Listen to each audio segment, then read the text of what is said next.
बहुत समय पहले की बात है। एक छोटा सा गांव हुआ करता था। उसमें एक भव्य और सुंदर सा शिव मंदिर था। उस शिव मंदिर में सभी भक्त पूजा करने के लिए आते थे और अपनी प्रार्थनाएं भगवान के सामने कहते थे। अचानक उस मंदिर में कहीं से एक सोने की थाल आ गई। वो पूरी थाल सोने और चांदियों से भरी हुई थी। सभी गांव वाले आश्चर्यचकित रह गए। गांव वाले तो गांव वाले, पशु पक्षी भी इस बारे में आपस में बात करने लगे कि ये सोने से भरी थाल आखिर आई कहां से।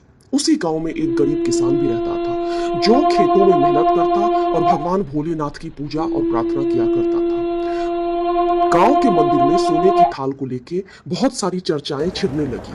गांव तो गांव, सभी लोग आपस में इस तरह की बातें करने लगे कि ये सोने की थाल मिलेगा तो मिलेगा किसे। सभी गांव वालों ने मिलकर उसे उठाने का प्रयत्न किया, लेकिन वो थाल किसी भी गांव वाले से नहीं उठ पाया। सरपंच और मुखिया ने फैसला किया कि इसके लिए मुनादी करवा दी जाए कि जिस भी मनुष्य के द्वारा ये सोने की थाल उठा लिया जाता है, ये थाल उसी का हो जाएगा। बस फिर क्या था, सभी अपना अपना भाग्य आजमाने आ गए। सभी तरफ से गांव वाले आके बारी बारी से उस थाल को उठाने का प्रयास करते, यहां तक कि अगल बगल के गांव से भी लोग आने लगे। लेकिन वो थाल जरा सी हिली भी नहीं। वो किसान को उसकी पत्नी भी बोलने लगी कि जाओ जाके एक बार भाग्य आजमाओ, लेकिन किसान ने कहा नहीं, मैं अपनी मेहनत की रूखी सूखी खाके ही खुश हूं और भगवान भोलेनाथ के आशीर्वाद से मेहनत करता हूं और भर पेट खाना खाता हूं। गांव वाले भी सोचे कि सारे लोग आ चुके हैं, लेकिन वो किसान अभी तक क्यों नहीं आया।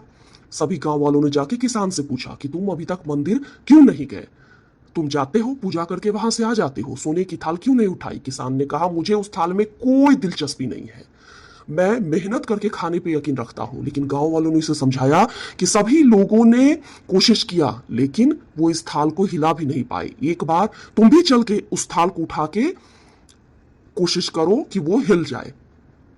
सभी गांव वालों के कहने पे वो किसान मंदिर में गया और उस थाल को उठाने का प्रयत्न किया।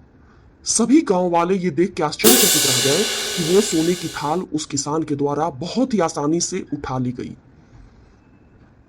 सभी लोग किसान की जय जयकार करने लगे और किसान अपने भगवान भोलेनाथ का नाम और स्मरण स्तुति करने लगा। भोलेनाथ ने माता पार्वती जी से कहा, देखो किसान का दुख दर्द इसी तरह से मैंने दूर किया। ओम नमः शिवाय।